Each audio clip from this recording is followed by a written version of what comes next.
हाँ जी, hello students, good evening. क्या हाल चाल बच्चों? तो आज हमारा ये सेकंड सेशन बच्चों शुरू हो चुका है। लास्ट सेशन हमारा परसों हुआ था, मतलब हमारा लास्ट सेशन परसों हुआ था और हमने चैप्टर शुरू किया था elements of company secretaries legislation. तो C S E E T students के लिए बेटा ये सेशन है और एक सेशन इसका ऑलरेडी हमारा पार्ट 1 हो चुका है और पार्ट 2 हमारा आज है। और जो भी स्टूडेंट्स आज बेटा इस क्लास में जुड़े हैं उनसे रिक्वेस्ट है, आज जो आप पढ़ने वाले वो तो आपको समझ आएगा ही आएगा, बट इसका जो पार्ट 1 है वो ऑलरेडी यूट्यूब पर लाइव सेशन था बट अपलोड हो चुका है, आप उसको भी ज़रूर देख लीजिए। और एक दफ़ा जो बेटा आज पहली क्लास में आया उन सबको जल्दी से मैं रिकैप दे देता हूँ। रिकॉल जो ऑलरेडी लास्ट क्लास में थे और जो नए आए सबके लिए बेटा रिकॉल करवा रहा हूँ चीज़ें। जल्दी से देखते हैं हमने लास्ट क्लास में क्या पढ़ा था। इस चैप्टर में बेटा हमें क्या पढ़ना है, एक तो आईसीएसआई के बारे में और सीएस के बारे में। सीएस मतलब आपके बारे में और आपके इंस्टीट्यूट के बारे में। तो आईसीएसआई बेटा एक इंस्टीट्यूट है, एक स्टैट्यूटरी बॉडी है जिसके ऊपर आईसीएसआई का खुद का गवर्निंग लॉ लगता है, जिसको आईसीएसआई एक्ट 1980 कहते हैं। जैसे देखो बेटा, कंपनीज होती है, कंपनीज एक्ट में रजिस्टर्ड होती है, कंपनीज एक्ट 2013 में। बट आईसीएसआई एक स्टैट्यूटरी बॉडी है जो स्टैट्यूटरी एक्ट मतलब जिसका खुद का एक लॉ बना हुआ है, जिसे है जिसका नाम है आईसीएसआई एक्ट 1980। और इस आईसीएसआई, अगर एग्जाम में क्वेश्चन आ जाए आईसीएसआई कौन सी बॉडी है, तो बेटा स्टैट्यूटरी बॉडी है। और आईसीएसआई के ऊपर गवर्निंग लॉ आईसीएसआई एक्ट 1980 है। और इसके ऊपर किसकी जुरिस्डिक्शन, किसकी पावर है, तो बेटा एमसीए की, मिनिस्ट्री ऑफ कॉर्पोरेट अफेयर्स की। और एमसीए बेटा किसके हाथ में है, कौन है चेयरपर्सन, कौन है हेड पर्सन, तो निर्मला सीतारमन, एनएसआर।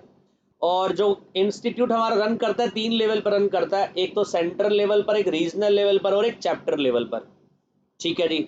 इसके लिए अगर हम बात करें स्टूडेंट को, तो स्टूडेंट को बेटा 3 स्टेजेस में अपने आप को क्लियर करवाना पड़ता है। पहले एक तो C S E T program में इनरोल्ड करवाएंगे 1000 के साथ, ये क्लियर करेंगे। फिर सी एस एक्जी पास करेंगे, देन सी एस प्रोफेशनल पास करेंगे। 2 इयर्स का कंपलसरी ट्रेनिंग प्रोग्राम है आफ्टर सी एस एग्जीक्यूटिव, वो पास आउट करेंगे। और उसके बाद एमएसओपी ट्रेनिंग करेंगे 15 डेज की, और उसके बाद उन्हें मेंबरशिप नंबर मिल जाएगा। After getting membership number then you are qualified CS. अब आपके पास बेटा 2 चॉइसेस हैं, either to go for whole time job, या तो आप होल टाइम जॉब में चले जाएं या फिर आप प्रैक्टिसिंग फर्म अपनी ओपन कर लें। प्रैक्टिसिंग फर्म में भी 2 ऑप्शन है, या तो सोल प्रोप्राइटरशिप, हम खुद का काम करें, अपनी फर्म चलाएं, या फिर किसी और प्रोफेशनल के साथ, किसी और के साथ मिलकर पार्टनरशिप फर्म ओपन कर ले और प्रोफेशनल सर्विसेज दे कंपनीज को। ठीक है जी। अब बेटा प्रैक्टिसिंग फर्म करेंगे, तो आज हमें यही वाला पोर्शन पढ़ना है। लास्ट क्लास में हमने होल टाइम सीएस के बारे में पढ़ा था, आज हमें प्रैक्टिसिंग सीएस के बारे में पढ़ना है।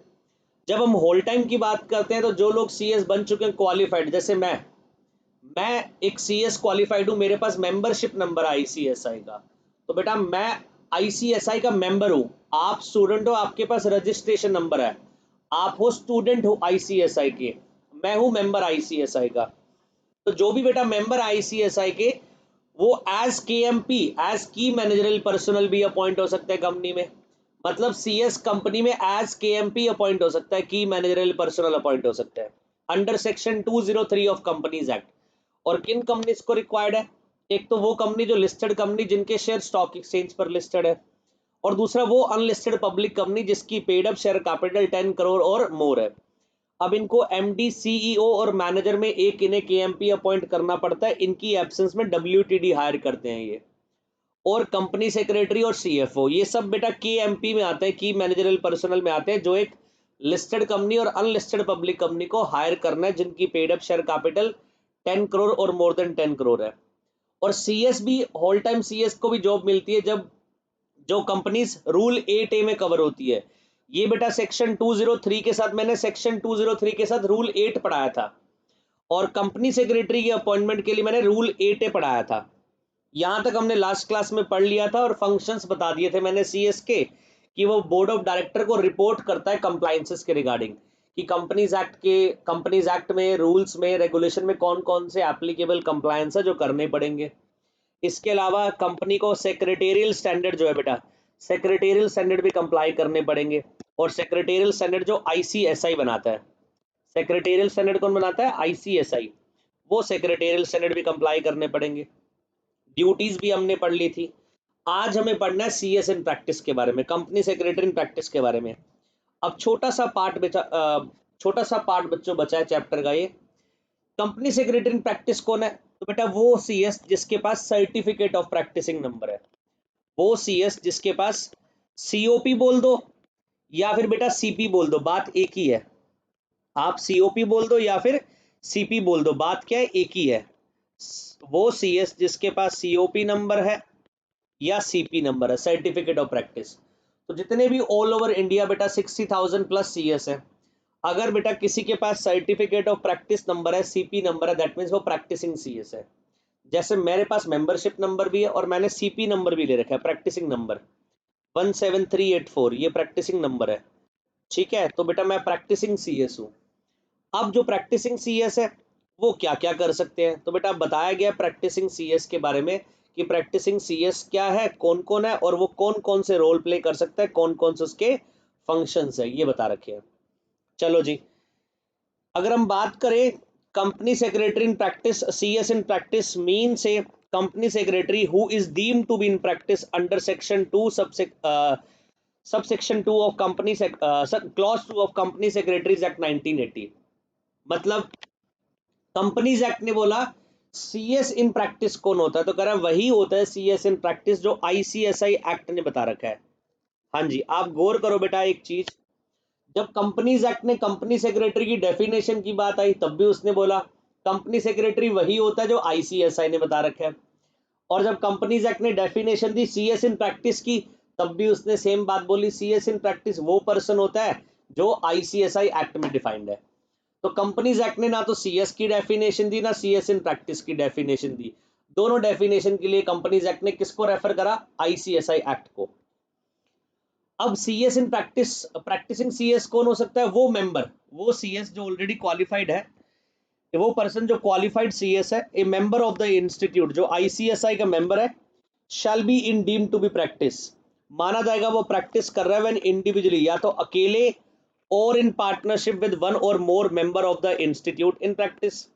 हाँ जी, आप प्रैक्टिसिंग बेटा अपनी खुद की भी कर सकते हैं, अकेले सोल प्रोप्राइटरशिप फर्म ओपन करके, और आप दूसरे प्रोफेशनल्स के साथ, मान लीजिए मेरे दोस्त है बेटा वो भी प्रैक्टिसिंग सीएस है, उनके साथ मिलकर मैं पार्टनरशिप भी कर सकता हूँ, और in partnership with member of such other recognised professional as may be prescribed. और जरूरी नहीं है प्रैक्टिसिंग सीएस के साथ मिलकर ही पार्टनरशिप फर्म ओपन करे अपनी सीएस की। हो सकता है मैं प्रैक्टिसिंग सीएस हूं, मैंने एक प्रैक्टिसिंग सीए पकड़ लिया और एक एडवोकेट को पकड़ लिया बेटा जो प्रैक्टिस कर रहा है, हम तीनों ने मिलकर एक फर्म ओपन करी, ये भी अलाउड है। तो जरूरी नहीं है इंडिविजुअली बेटा आप अपनी फर्म ओपन कर रहे हो सकता है पार्टनरशिप फर्म भी हो सकता है उस पार्टनरशिप फर्म में कुछ सीएस हो प्रैक्टिसिंग, कुछ सीए हो, in consideration of remuneration received or to be received, or engages himself in the practice of the profession of the company secretaries or to in relation to any companies। और बेटा engage कर रखा है अपने आप को CS की practising में, कंपनी सेक्रेटरी के जो फंक्शन होते हैं उसकी प्रैक्टिस में अपने आप को इंगेज कर रखा है, और ऑफर टू परफॉर्म और perform services in relation to promotion, और कंपनी की बेटा जो प्रमोशन वाली स्टेज, प्रमोशन, फॉर्मेशन, इनकॉर्पोरेशन और अमलगमेशन और रिकंस्ट्रक्शन और रीऑर्गेनाइजेशन और वाइंडिंग अप ऑफ कंपनीज, ये सब प्रैक्टिसिंग सीएस ऑफर करता है। कह रहा ऑफर टू परफॉर्म सर्विसेज, और ये वाली सर्विसेज परफॉर्म करने के लिए ऑफर करते हैं, कौन कौन सी, लाइक प्रमोशन ऑफ कंपनी, हाँ जी, incorporation of company, amalgamation of company, दो कंपनीज को अमलगमेट करना, वो भी सीएस करवाता है, प्रैक्टिसिंग सीएस। अच्छा, एक कंपनी का इनकॉर्पोरेशन करवाना, रजिस्ट्रेशन करवाना आरओसी के पास, वो भी सीएस करवाता है। ऑफर टू परफॉर्म और perform such service as may be prescribed by an authorized representative of a company with respect to filing or registering or presenting or attesting or verifying any document by or on behalf of company। अब जिन companies में CS नहीं होता बेटा उनको जो compliance करने पड़ते हैं कंपनीज एक्ट के, वो किससे करवाते हैं, प्रैक्टिसिंग सीएस से। सोच कर देखो, जो बेटा कंपनीज, जो जिन कंपनीज में होल टाइम सीएस है वो तो अपने सीएस से कंप्लायंस करवाएंगे होल टाइम, और जिन कंपनीज में होल टाइम सीएस नहीं है वो किसको हायर करेंगे, प्रैक्टिसिंग सीएस को, जो उन कंपनीज के बिहाफ पर बेटा आरओसी को फाइलिंग करेगा, इनकम टैक्स में फाइलिंग करेगा, कुछ रिटर्न्स फाइल करनी रिटर्न्स फाइल करेगा, रजिस्टर्ड करवाएगा डॉक्यूमेंट अथॉरिटीज के पास। और practising CS share transfer agent का रोल भी प्ले करता है। नाम देखिए बेटा, उतना ही बताऊंगा जितना बेटा CSEET के प्रोग्राम के लिए रेलिवेंट है। अगर मैं बात करूं CS एग्जीक्यूटिव में, तो इस एक एक टर्म्स के ऊपर मैं एक एक घंटा आपको बता सकता हूं, क्या क्या इनका क्या क्या इनके काम है, क्या क्या इनके फंक्शन है, क्या क्या ऑब्लिगेशन है। अभी मैं आपको इतना ही बताऊंगा जितना आपके लिए रेलिवेंस होता है। शेयर ट्रांसफर एजेंट नाम से क्या समझ आ रहा है? एक ऐसा पर्सन जो शेयर ट्रांसफर एजेंट है। कंपनी के जो शेयर ट्रांसफर होते हैं उनकी एप्लीकेशन को एक्सेप्ट करना, उस ट्रांसफर फॉर्म को। मान लीजिए मेरे पास शेयर है, मैंने आपको ट्रांसफर कर दिए, तो हम दोनों के बीच में ट्रांसफर डीड बनेगी। वो ट्रांसफर डीड कौन रजिस्टर्ड करेगा? तो कंपनी में एक शेयर ट्रांसफर एजेंट होता है। कंपनी वो किसको बना सकती है? प्रैक्टिसिंग सीएस को हायर कर सकती है। वो practising CS share transfer agent का रोल प्ले कर सकता है। और जितने भी कंपनी के पास ट्रांसफर फॉर्म आते हैं, फिर उन ट्रांसफर फॉर्म को रजिस्टर्ड करना और नया पर्सन को एक्सेप्ट करना जो खरीद रहा है शेयर उसको एज मेंबर, ये सारे काम किसके हैं? प्रैक्टिसिंग सीएस के। अच्छा, इशू हाउस। प्रैक्टिसिंग सीएस बेटा इशू हाउस का भी काम कर सकता है। इशू हाउस मतलब जब एक इशू आ रहा है, पब्लिक इशू आ रहा है, उसको मैनेज करना, मर्चेंट बैंकर वाला रोल प्ले करना, पूरा एक इशू को मैनेज करना एज मैनेजर। हाँ जी, सबसे पहले जब इशू आता है प्रोस्पेक्टस बनाया जाता है, वो आरओसी को फाइल करा जाता है, फिर प्रोस्पेक्टस पब्लिकली रिलीज करा जाता है, फिर पब्लिक से एप्लीकेशन आती है, फिर अलॉटमेंट होती है। ये सारा काम बेटा एक पर्सन मैनेज करता है, वो इशू हाउस मैनेजर बोलते हैं बेटा इशू हाउस का। वो भी कौन बन सकता है, कौन रोल प्ले कर सकता है? Practising CS. अच्छा, इसके अलावा share and stock broker broker का भी रोल प्ले कर सकता है प्रैक्टिसिंग सीएस। ब्रोकर तो आपको पता ही है, जो डीमैट में शेयर खरीदने और बेचने का रोल प्ले करते हैं। इसके अलावा सीएस सेक्रेटेरियल ऑडिटर का भी रोल प्ले करता है। ये बड़ा इंपॉर्टेंट है। जैसे आपने सुना होगा सीए ऑडिट करता है, चार्टर्ड अकाउंट बड़े प्राउडली बोलते हैं सीए हम क्या करते हैं? ऑडिट करते हैं। बेटा सीए जो ऑडिट करते हैं वो फाइनेंशियल फैक्टर्स का ऑडिट करते हैं, फाइनेंशियल मैटर्स पे ऑडिट करते हैं। Balance sheet P and else बनाया जो, उसको ऑडिट कर रहे हैं। सीएस भी ऑडिट करता है।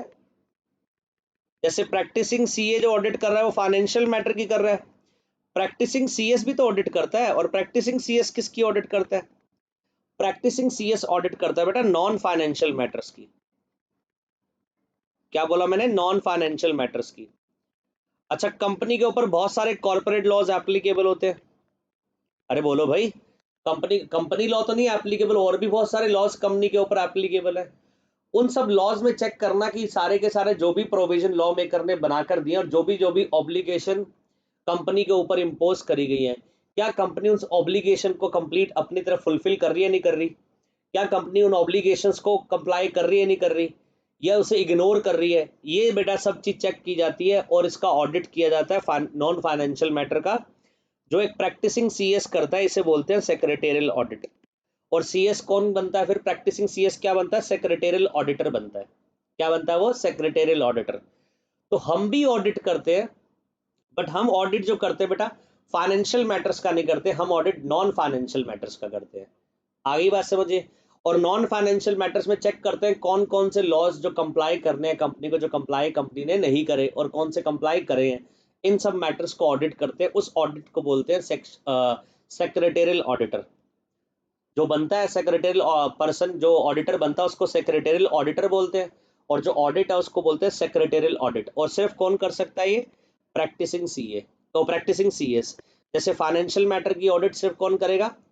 Practising CS. वैसे प्रैक्टिसिंग सीए, वैसे ही नॉन फाइनेंशियल मैटर की ऑडिट कौन करेगा? Practising CS.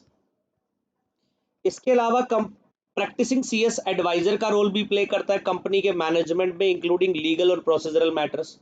लीगल मैटर्स पे, लॉ मैटर्स पे, मैनेजमेंट के मैटर्स पे प्रैक्टिसिंग सीएस मैनेजमेंट में भी रोल प्ले करता है, एज एडवाइजर भी बनता है बेटा कंपनी का। और कंपनी के बोर्ड ऑफ डायरेक्टर को एडवाइस करता है जी ये आपके आपके ऊपर गवर्निंग लॉज एप्लीकेबल है, जिसमें बोनस की, आपने सुना होगा बोनस देना पड़ता है बेटा, तो बोनस कितना पे करना पड़ता है। ऐसे आपने सुना होगा ग्रेचुटी एक्ट है, ग्रेचुटी पे करनी पड़ती है। ऐसे एम्प्लॉइज प्रोविडेंट फंड लॉ है बेटा, प्रोविडेंट फंड डिडक्शन करनी पड़ती है एम्प्लॉय की सैलरी से, और एम्प्लॉयर भी उसमें कंट्रीब्यूशन करता है। तो वो सब एडवाइस कौन करेगा? Practising CS. अच्छा, इसके अलावा सर्टिफिकेट इशू करना। हाँ जी, अगर एक शेयर सर्टिफिकेट बेटा, अगर बात करूं मेरे पर फिजिकल शेयर जिनके पास होते हैं उनके पास शेयर सर्टिफिकेट होता है। अब ये सिर्फ फिजिकल शेयर सर्टिफिकेट आज के टाइम पर सिर्फ प्राइवेट कंपनी में हो सकते हैं, पब्लिक कंपनी में अलाउड नहीं है, कंपनीज एक्ट द्वारा मना करा गया है। कि सिर्फ प्राइवेट कंपनी आज के टाइम पर शेयर सर्टिफिकेट इशू कर सकती है फिजिकल फॉर्म में, पब्लिक कंपनी फिजिकल फॉर्म में शेयर सर्टिफिकेट इशू नहीं कर सकती। अब बेटा वो जो शेयर सर्टिफिकेट इशू करना है ये भी किसका काम है? प्रैक्टिसिंग सीएस का काम है। Hold himself out to public as company secretary in practice, ये सब फंक्शन हो गए बेटा, सी में कवर हो गए। अब डी पॉइंट में क्या बोला? Hold himself out to public as a company secretary in practice, आप पब्लिकली सर्विस दे रहे हैं as CS in practice. Render कर रहे हैं प्रोफेशनल सर्विस, असिस्टेंस दे रहे हैं विद रिस्पेक्ट टू प्रिंसिपल और detail relating to practicing of profession of CS, और render such other services as in the opinion of council, council मतलब जो आईसीएसआई की है, are or may be rendered by A company. तो ये सब बेटा क्या बताई गई है? कुछ सर्विसेज बताई गई है। ऐसा नहीं, याद करने की बात नहीं बेटा। जब आप अभी मैं बात करूंगा सीएस ईईटी के कोर्स में, हमें एक्चुअल में नहीं पता लग पाता कि सीएस का रोल क्या है, रोल क्या है। जब हम सीएस एग्जीक्यूटिव में आ जाएंगे वहां पर अलग अलग सब्जेक्ट पढ़ते हैं हम, कंपनी लॉ का, ठीक है, इसके अलावा सिक्योरिटी लॉ का पेपर पढ़ते हैं, इसके अलावा जीआई जेल का जुरिस्प्रूडेंस लॉस पढ़ते, jurisprudence interpretation and general loss पढ़ते हैं। तो वहां पर बेटा ब्रॉड थिंकिंग हो जाती है, हमें समझ आ जाता है कि एक्चुअल में हमारा स्कोप क्या है, हमारा वर्क प्रोफाइल क्या है, हम क्या काम करते हैं। यहाँ तो बस एक एक लाइन में एक एक वर्ड में प्रिस्क्राइब कर दी, यही थोड़ी है। आपका वर्क प्रोफाइल अनलिमिटेड है। जैसे समुद्र को आप नाप नहीं सकते बेटा, उसकी गहराई नहीं आप नाप सकते, वैसा आपका भी कोई वर्क प्रोफाइल का कोई लिमिटेशन नहीं है। आप अनलिमिटेड वर्क कर सकते हैं, अनलिमिटेड काम है आपके पास। तो इसलिए जैसे जैसे आप आगे बढ़ेंगे बेटा आपको समझ आता रहेगा आपका वर्क प्रोफाइल कितना बड़ा होरिजोन है आपका। जो CS in practice है have been authorized by the government as well as regulatory bodies including the Reserve Bank of India and Security and Exchange Board of India and NCLT and NCLT and Insurance Regulatory Development Authority of India and Competition Commission of India and Real Estate Regulatory Authority of India and Stock Exchange to act as authorized representative and issue various clarification and undertake secretarial audit of bigger companies। अच्छा सुनो, इसके अलावा RBI जैसे banking companies होती है, non banking financial companies होती है, उनके ऊपर गवर्निंग लॉ कौन सा होता है? आरबीआई। जो बेटा कैपिटल मार्केट में, स्टॉक मार्केट में कंपनीज होती है उनके ऊपर सेबी लॉ लगते हैं, सेबी का रेगुलेटर है, वहां पर सेबी रेगुलेटर है, उसकी रेगुलेटरी जुरिस्डिक्शन है। ऐसी जो इंश्योरेंस कंपनी है उनके ऊपर regulator, insurance regulatory authority of India बैठी हुई है, IRDA। ठीक है जी। कंपटीशन मैटर पे CCI बैठा हुआ, competition commission of India. Real estate matter पे रेरा बैठा हुआ, RERA authority, real estate regulatory authority. अब इन सब अथॉरिटीज के सामने जाना, इन सब अथॉरिटीज के सामने जाना, कंपनी के बोर्ड ऑफ डायरेक्टर नहीं जाएंगे।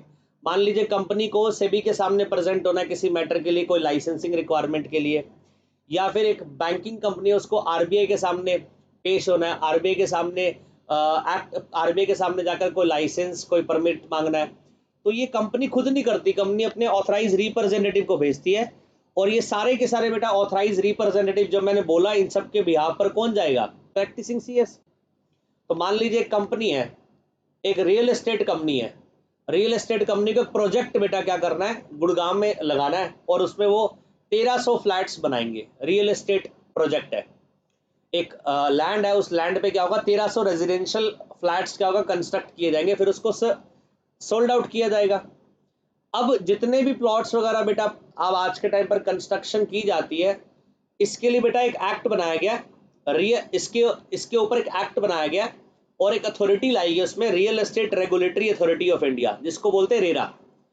अब जो भी प्रोजेक्ट है पहले रेरा के पास रजिस्टर्ड किए जाते हैं। ऐसा इसलिए, आपने पीछे सुना होगा बेटा, ये आम्रपाली ग्रुप, सुपरटेक और जेपी इंफ्रा, इन सब ने क्या करा? पैसे ले लिए हो, जो जो बुकिंग करवा रहे थे कस्टमर्स, जो फ्लैट्स लेने के लिए, इनसे एडवांस ले लिया, इनसे पूरा पूरा अमाउंट ले लिया और इनको प्रॉमिस कर दिया हम आपको कंस्ट्रक्ट करके फ्लैट देंगे इतने समय में।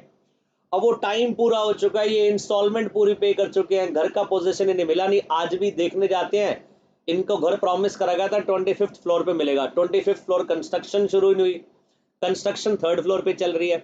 तो सरकार ने बेटा इस प्रॉब्लम को देखते हुए, पीछे आपने देखा होगा बहुत सारे लोग इस चीज में फंसे हैं बेटा, आम्रपाली में पैसा इन्वेस्ट करके, सुपरटेक में, जेपी में। तो सरकार ने क्या करा? रेरा अथॉरिटी लाई और बोला कि सारे के सारे प्रोजेक्ट रेरा के पास पहले रजिस्टर्ड करवाएंगी रियल एस्टेट कंपनीज। और उसमें ये भी बताएंगे कि इतने टाइम में इस रियल एस्टेट प्रोजेक्ट को आपको क्या करना है, खत्म। अब ये इन सब के सामने रजिस्टर्ड करवाने के लिए कौन जाएगा? कंपनी का लाला तो जाएगा नहीं, मालिक तो जाएगा नहीं। इन सब के बेटा बिहाफ पर कौन जाएगा? एक ऑथराइज रिप्रेजेंटेटिव। तो प्रैक्टिसिंग सीएस क्या करता है?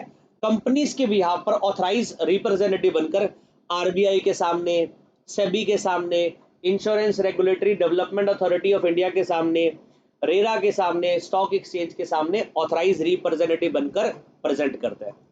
जैसे अगर हमारे ऊपर केस हो जाए, हमें कोर्ट में केस करना हो, तो हम नहीं कोर्ट में जाते, हमारे बिहाफ पर हम किसी प्रैक्टिसिंग एडवोकेट को हायर करते हैं, एलएलबी जिसने कर रखी है, जो बार काउंसिल में रजिस्टर्ड होता है, जो हमारे बिहाफ पर कोर्ट में जाकर केस लड़ता है, वो हमारा ऑथराइज रिप्रेजेंटेटिव है। वैसे ही प्रैक्टिसिंग सीएस बेटा ऑथराइज रिप्रेजेंटेटिव है इन रेगुलेटर के सामने। अगर कोई टेलीकॉम कंपनी है, तो आपने टेलीकॉम कंपनी में सुना होगा try, telecom regulatory authorities of India, try के सामने प्रेजेंट होना। तो ये सब काम किसके हैं? प्रैक्टिसिंग सीएस के बेटा। ये सब क्या आ रहे हैं? प्रैक्टिसिंग सीएस के रोल आ रहे हैं बेटा, वन बाय वन। और इसके अलावा प्रैक्टिसिंग सीएस ड्यू डिलीजेंस करता है, treasury auction, corporate affairs, investor relation, global business, ये सब बता रखा है। इस हल्का हल्का सा आपको नेम से समझ आ रहा होगा, human resource management, foreign collaboration, HRM, recruitment वगैरह, फॉरेन कोलैबोरेशन, बाहर की बेटा इन्वेस्टमेंट आ रही है, फॉरेन पार्टी इंडिया में आ रही है, कॉर्पोरेट गवर्नेंस, एथिक्स, ये सब। तो बेटा ये सब क्या है? प्रैक्टिसिंग सीएस के वर्क है। A company secretary being multidisciplinary professional render services in the following areas। अब कह रहा है जो प्रैक्टिसिंग सीएस है वो बेटा एक सर्विस तो देता नहीं, एक प्रोफेशनल सर्विस, मल्टी सर्विसेज देता है, मल्टी डिसिप्लिनरी सर्विस दे रहा है वो। और उसमें बेटा बहुत सारे गुण है। अगर हम बात करें, हम टैक्सेशन का पेपर भी पढ़ते हैं, हम कॉर्पोरेट लॉ का पेपर भी पढ़ते हैं, हम लेबर लॉज के पेपर भी पढ़ते हैं, हम इंडस्ट्रियल लॉज भी पढ़ते हैं। सो हमारे पास सारी नॉलेज है बेटा, किसी एक सेक्टर की, किसी एक लॉ की नॉलेज नहीं है। अगर हम बात करें मल्टीपल एरियाज के लॉज की हम नॉलेज लेकर चल रहे हैं। तो हमारे लिए अगर बात करा जाए वर्क पॉइंट ऑफ व्यू कि कौन कौन से काम कर सकते हैं, तो वहां पर तो बेटा गिनती नहीं आएगी, काम तो बहुत सारे हैं। तो उसमें से कुछ बेटा इनलिस्ट करेंगे, नीचे लिखे गए हैं, ये कुछ बेटा नीचे दिए गए हैं क्या क्या आप काम कर सकते हैं। हल्का हल्का सा डिस्कशन करा गया बेटा, हल्का हल्का सा बताया गया। चलो सबसे पहले corporate governance and secretarial service. Corporate governance service, advice on good corporate governance practice. सबसे पहले तो प्रैक्टिसिंग सीएस क्या करता है बेटा? हाँ जी, जो सीएस है, अब बेटा प्रैक्टिसिंग सीएस में सीएस की बात करता हूँ बेटा। सीएस क्या करता है? गुड गवर्नेंस प्रैक्टिसेस सर्विसेज देता है। कंप्लायंस करवा, कंपनी के कंप्लायंस करता है corporate governance norm as prescribed under various corporate securities and other business laws and regulations and guidelines made there under. और जितने भी लॉज है बेटा, चाहे कॉर्पोरेट लॉ हो, सिक्योरिटी लॉज हो, बिजनेस लॉज हो, इसके अलावा कोई रेगुलेशन है, कोई गाइडलाइंस है, इन सबको कंप्लाई करना ये किसकी रिस्पॉन्सिबिलिटी है? प्रोफेशनल की जिम्मेवारी है, सीएस की जिम्मेवारी है। अब डिपेंड करता है आपके ऊपर कौन कौन से लॉज एप्लीकेबल होते हैं। अगर आप बैंकिंग सेक्टर की कंपनी में चले जाओ, सोचो आपके ऊपर कॉर्पोरेट लॉज भी लगेंगे, बैंकिंग लॉज भी लगेंगे। अगर आप रियल एस्टेट कंपनी में चले जाओ तो कॉर्पोरेट लॉज भी लगेंगे, रेरा के लॉज भी लगेंगे। अगर आप टेलीकॉम बिजनेस में चले जाओ, कॉर्पोरेट लॉज भी लग रहे हैं और ट्राई के लॉज, बेटा ट्राई का खुद का एक्ट है, ट्राई की रेगुलेशन है, telecom regulatory authorities of India की, वो भी एप्लीकेबल होगा। सो कौन कौन से हमारे ऊपर एक्ट गवर्निंग रेगुलेशंस एप्लीकेबल है, वो डिपेंड करेगा हम किस पर्टिकुलर सेक्टर में, किस पर्टिकुलर सेक्टर में हम बिजनेस कर रहे हैं। कंपनी कॉर्पोरेट सेक्रेटेरियल सर्विस, अगर हम बात करें कॉर्पोरेट सेक्रेटेरियल सर्विस की, अभी पीछे हमने पढ़ा है, हाँ जी, कंपनी का प्रमोशन, फॉर्मेशन, इनकॉर्पोरेशन। आरओसी के पास कंपनी को रजिस्टर्ड करवाना, इनकॉर्पोरेशन करवाना किसका काम है? सीएस का। अच्छा, आरओसी के पास फाइलिंग करना, इनकम टैक्स के पास रिटर्न्स फाइल करना, रजिस्टर्ड करवाना डॉक्यूमेंट, रिटर्न्स फाइल करना, एप्लीकेशन देना कंपनी के बिहाफ पर एज ऑथराइज रिप्रेजेंटेटिव। इसके अलावा बेटा बहुत सारे रिकॉर्ड्स हैं जिनको बोला गया मेंटेन करने के लिए, और बहुत सारी बुक्स है। चलो मैं रजिस्टर की बात करता हूँ, ध्यान से सुनिए बेटा, कुछ बोल रहा हूँ मैं, ध्यान से सुनिए। जैसे हर कंपनी को रजिस्टर ऑफ मेंबर मेंटेन करना पड़ता है। अच्छा, अगर कंपनी ने डिवेंचर इशू कर रखे हैं तो कंपनी को रजिस्टर ऑफ डिवेंचर होल्डर भी मेंटेन करना पड़ता है। ठीक है जी। और ऐसी कंपनी को मिनट्स बुक्स भी मेंटेन करनी पड़ती है। ओहो, एक सेकंड बच्चों।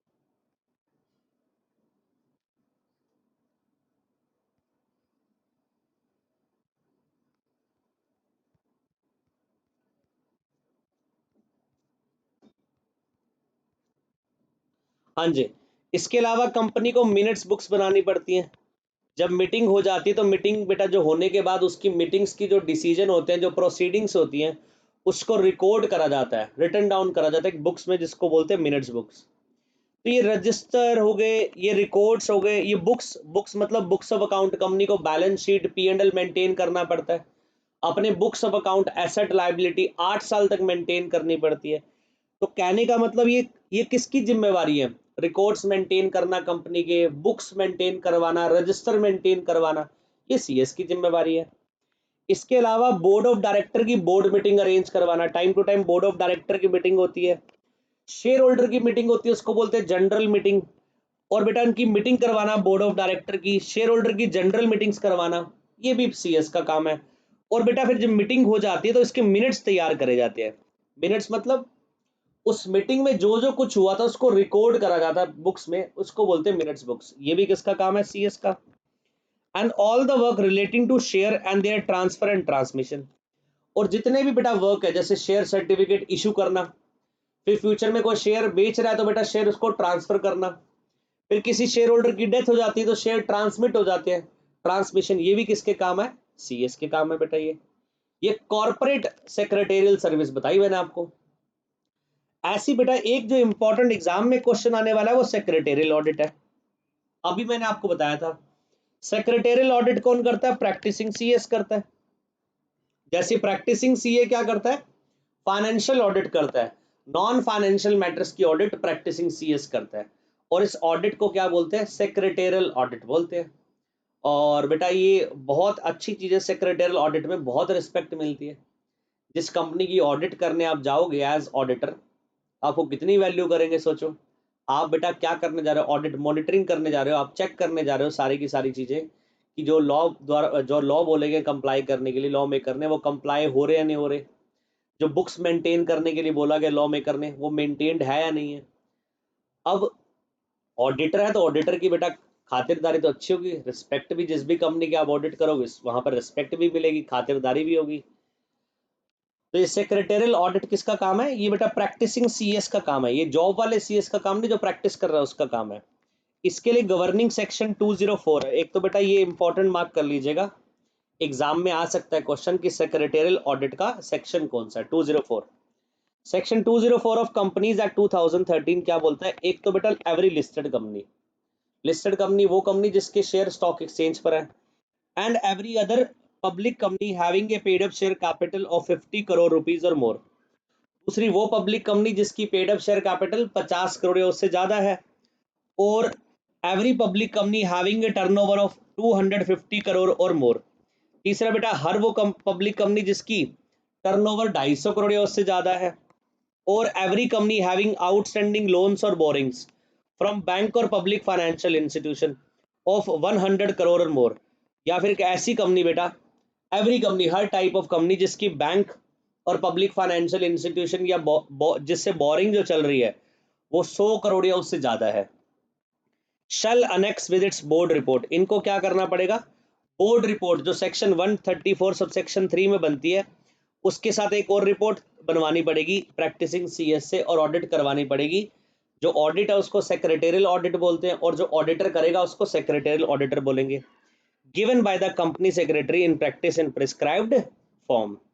तो आपको याद रखना बेटा, एक तो सेक्रेटेरियल ऑडिट का गवर्निंग सेक्शन कौन सा है? सेक्शन 204। हाँ जी, सेक्रेटेरियल ऑडिट का गवर्निंग सेक्शन बच्चों कौन सा है? 204। और किन कंपनीज को ऑडिट कंपलसरी है? तो बेटा पहला तो एक लिस्टेड कंपनी, दूसरा ऐसी पब्लिक कंपनी,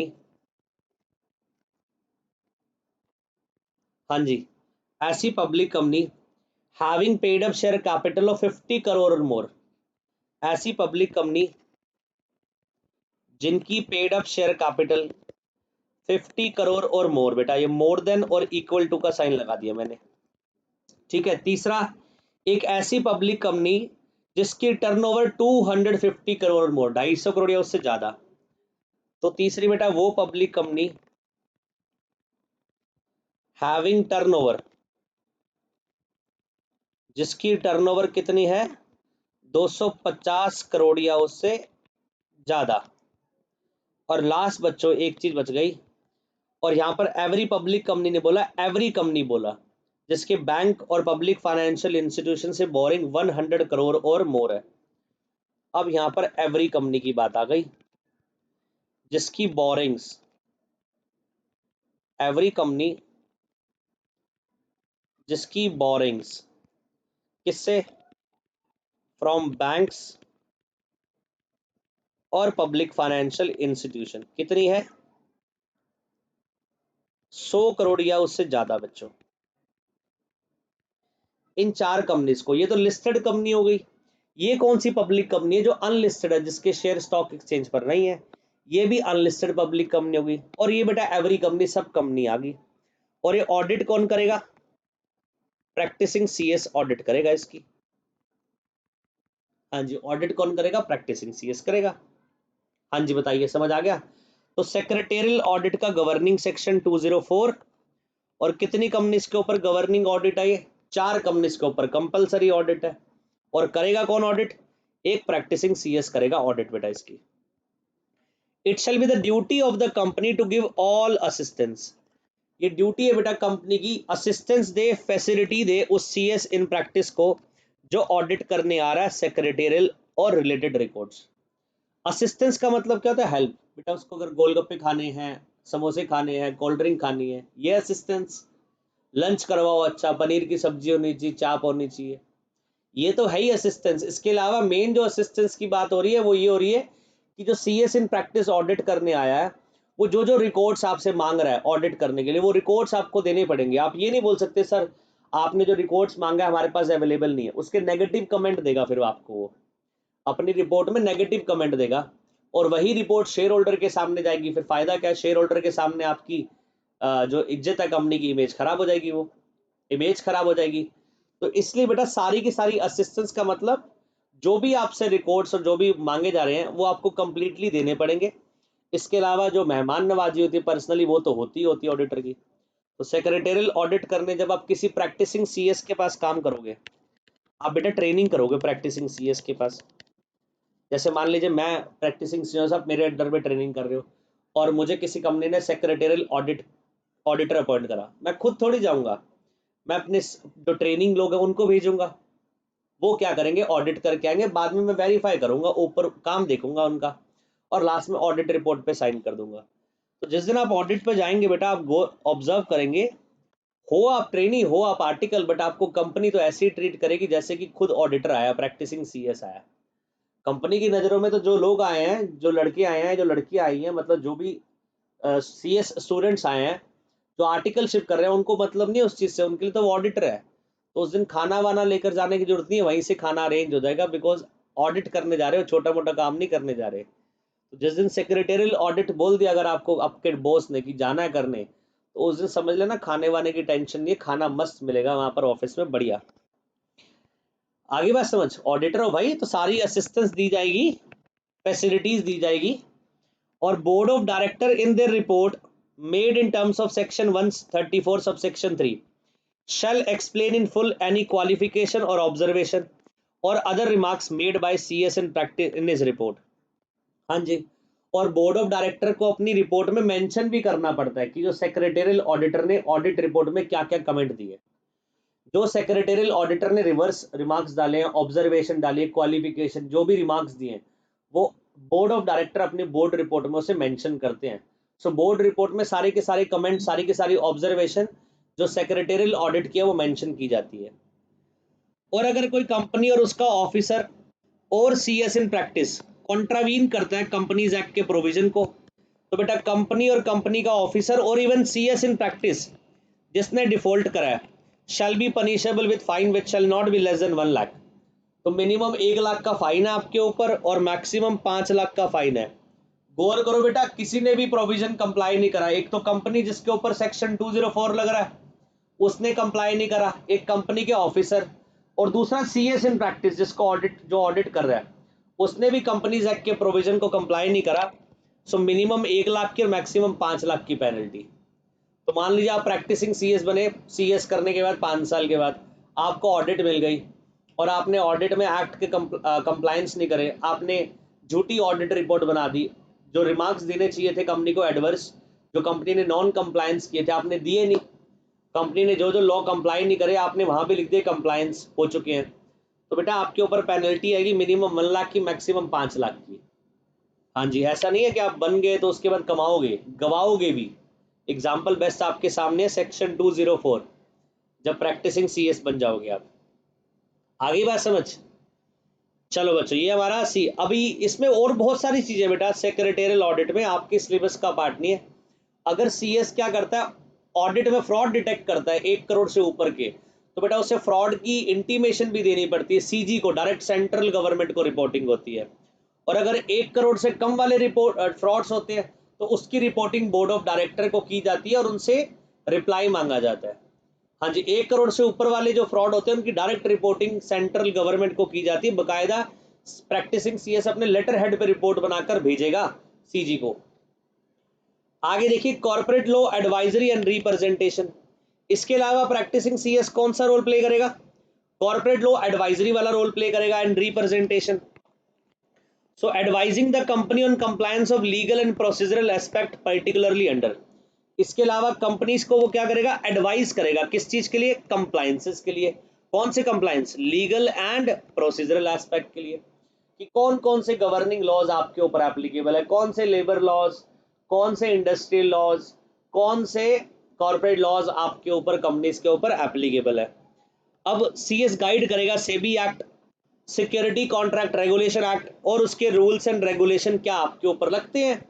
तो अगर मान लीजिए आप स्टॉक मार्केट में कोई कंपनी का रोल प्ले कर रहे हो, सिक्योरिटीज मार्केट में आप रोल प्ले कर रहे हो, आप ब्रोकर हो, सब ब्रोकर हो, तो आपके ऊपर ये वाले लॉज लगते हैं। इसके अलावा इंसॉल्वेंसी इन बैंकरप्सी कोड, कोई कंपनी इंसॉल्वेंट हो जाती है बेटा, इंसॉल्वेंसी इन बैंकरप्सी कोड 2016 लगता है उसके ऊपर। अच्छा, कोई कंपनी इंपोर्ट एक्सपोर्ट करती है बेटा, उसके ऊपर फॉरेन एक्सचेंज मैनेजमेंट एक्ट 1999 लगता है, फेमा लगता है। आपको बताना पड़ेगा कौन कौन से गवर्निंग प्रोविजन फेमा एक्ट के आपके ऊपर एप्लीकेबल है। अच्छा, कंज्यूमर प्रोटेक्शन एक्ट 2019, कंज्यूमर को प्रोटेक्ट करने के लिए कंज्यूमर प्रोटेक्शन एक्ट बनाया गया। पहले 1986 था, 2019 का एक्ट हो गया। इसके अलावा डिपॉजिटरीज एक्ट, अगर मान लीजिए कंपनी डिपॉजिटरी है, एनएसडीएल सीडीएसएल इंडिया में 2 डिपॉजिटरी है, तो अगर कंपनी डिपॉजिटरी है तो उसके ऊपर डिपॉजिटरी एक्ट लगेगा, बताना पड़ेगा। अच्छा, कंपनी के ऊपर कौन कौन से इन्वायरमेंटल और पॉल्यूशन कंट्रोल लॉज लग रहे हैं, जैसे वाटर पॉल्यूशन एक्ट है, एयर पॉल्यूशन एक्ट है। इसके अलावा कंपनी के ऊपर लेबर और कौन कौन से इंडस्ट्री लॉज एप्लीकेबल हो रहे हैं। इसके अलावा क्या कोऑपरेटिव सोसाइटी एक्ट लगता है, नहीं लगता? क्या मर्जर अमलगमेशन के लिए बेटा गाइड करना कंपनीज को। इसके अलावा कंपनी बेटा किसी फॉरेन पार्टी के साथ कोलैबोरेशन कर रही है, जॉइंट वेंचर कर रही है, उसके लिए एडवाइस करना। अगर आपको इंडिया से बाहर सेटअप करनी है अपनी सब्सिडरी कंपनी, आपका इंडिया में कंपनी, आपको इंडिया से बाहर सेटअप करनी है सब्सिडरी कंपनी, तो उस कंपनी को एडवाइस करना कैसे सेटअप की जा सकती है। अच्छा, आप एडवाइस कर रहे हो कंपनी को किस तरह से हम फेयर कंपटीशन कर सकते हैं, कंपटीशन लॉ बना हुआ है इंडिया में, कैसे हम अनफेयर कंपटीशन से बचे, हम कैसे फेयर कंपटीशन करें। एक दूसरे के बारे में गलत कमेंट करना, ठीक है जी, प्रोडक्ट में क्या हो अपनी कमियां को छुपाना, ये क्या बेटा अनफेयर कंपटीशन है। अनफेयर प्रैक्टिस ना की जाए, रिस्ट्रिक्टिव प्रैक्टिस ना की जाए जो मना करी गई है। जो क्वालिटी सरकार ने मेंटेन करने के लिए बोली है गुड्स की, उस क्वालिटी से गुड्स ऊपर होना चाहिए, नीचे नहीं होना चाहिए, तो ये कंपटीशन लॉ में बोला गया। इसके अलावा कॉपीराइट, ट्रेडमार्क, पेटेंट, ये आईपीआर बेटा प्रोटेक्शन लॉज है, इनको बोलते हैं इंटेलेक्चुअल प्रॉपर्टीज राइट्स। ये अगर लॉ एप्लीकेबल है इसके लिए भी एडवाइस करना। अच्छा, अगर कंपनी रियल एस्टेट में, तो real estate regulation and development act advice करना, कौन कौन से गवर्निंग प्रोविजन एप्लीकेबल होंगे। इसके अलावा arbitration and conciliation act governing के लॉज कंप्लाई करना। आप समझ रहे हो, आप ये इतने सारे लॉज की हम एडवाइजरी सर्विस देते हैं, दैट मीन्स इतने सारे लॉज हम सिलेबस में पढ़ते हैं। यस। क्या सीएसईईटी में पढ़ेंगे? नो, सीएसईईटी में मजे करेंगे सर, कुछ भी नहीं पढ़ेंगे, इसमें से एक भी नहीं पढ़ेंगे। ये सारे के सारे लॉज कहाँ आएंगे? CS एग्जीक्यूटिव में आएंगे। और इन्हीं लॉस की हम क्या करते हैं, एडवाइजरी देते हैं, एडवाइजरी सर्विस। कंपनीज एडवाइस मांगती है हमसे, हम एडवाइस देते हैं, प्रोफेशनल एडवाइस देते हैं। इसके अलावा बेटा डीड बनाना, एग्रीमेंट बनाना, लीगल डॉक्यूमेंट्स उसको ड्राफ्ट करना, ये भी किसका काम है, CS का काम है, ये भी सर्विस देता है। इसके अलावा इन सब अथॉरिटीज के सामने प्रेजेंट होना कंपनीज के बिहाफ पर, जैसे ROC रजिस्ट्रार ऑफ कंपनीज के सामने प्रेजेंट होना कंपनी के बिहाफ पर, रीजनल डायरेक्टर के सामने प्रेजेंट होना कंपनीज के बिहाफ पर, नेशनल कंपनी लॉ ट्रिब्यूनल के सामने प्रेजेंट होना, कंपटीशन कमीशन ऑफ इंडिया, ये कंपटीशन एक्ट में जब अनफेयर कोई प्रैक्टिस करता है, मान लीजिए हमारा बिजनेस एजुकेशन बिजनेस और दूसरे कोचिंग वाला अनफेयर प्रैक्टिस करता है हमारे बारे में गलत टिप्पणी करके, तो देखो बेटा अगर हम क्या है, कंपटीशन लॉस कैसे चलता है, हम कोचिंग चला रहे हैं, हम एजुकेशन सर्विस दे रहे हैं, मेरे बारे में कोई गलत क्या कर रहा है, गलत कोई क्या कर रहा है, कमेंट कर रहा है, गलत कोचिंग के बारे में बातें बोली जा रही हैं, तो बेटा ये अनफेयर प्रैक्टिस है, उसकी कंप्लेंट मैं कहाँ कर सकता हूँ, कंपटीशन कमीशन ऑफ इंडिया में कर सकता हूँ। प्राइसेस को क्या करा जा रहा है, बिल्कुल डाउन करा जा रहा है। अनफेयर कंपटीशन में बहुत सारी चीजें आती है बेटा, ये तो मैं आपको बिल्कुल ऐसे बेसिक बात बता रहा हूँ। अनफेयर कंपटीशन में, रिस्ट्रिक्टिव कंपटीशन में बहुत सारी चीजें आती है।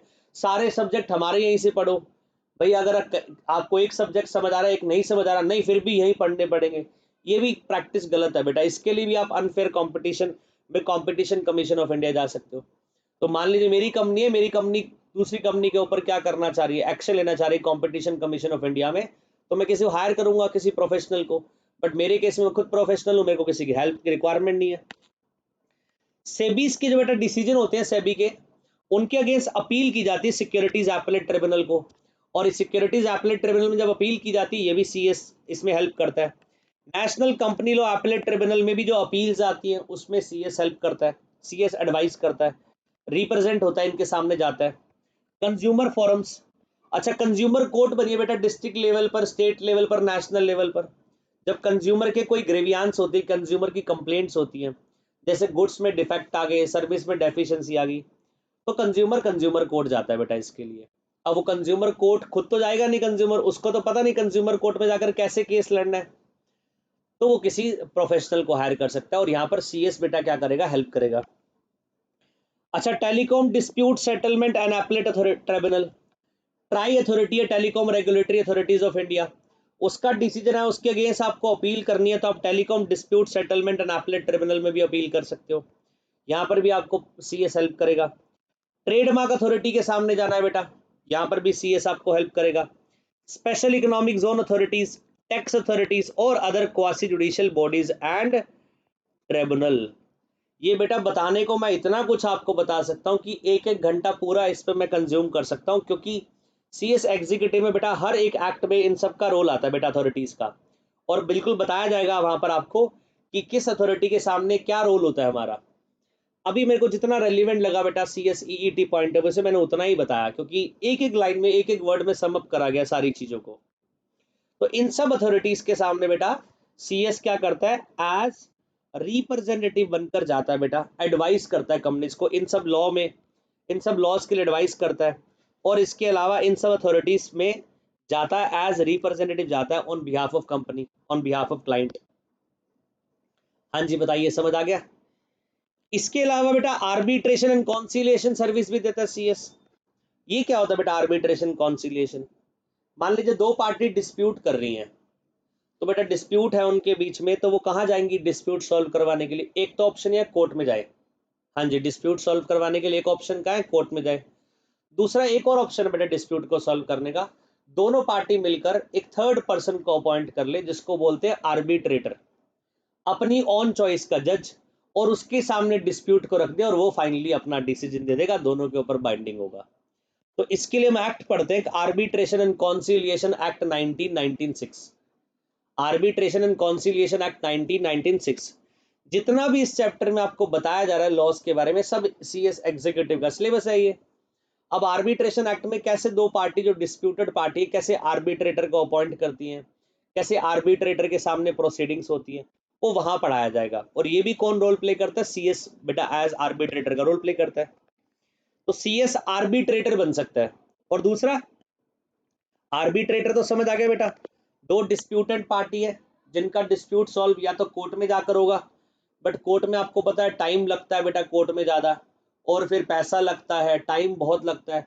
तो आप कोर्ट में जाने की बजाय आप क्या करना चाहते हो, आप जाना चाहते हो उसके अलावा अदर रेमेडीज की तरफ। तो एक आर्बिट्रेशन रेमेडी है, जहां पर दो पार्टी, डिस्प्यूटेड पार्टी, थर्ड अपनी चॉइस का पर्सन, थर्ड अपनी चॉइस का जज अपॉइंट कर ले और उसके सामने डिस्प्यूट को ले जाए।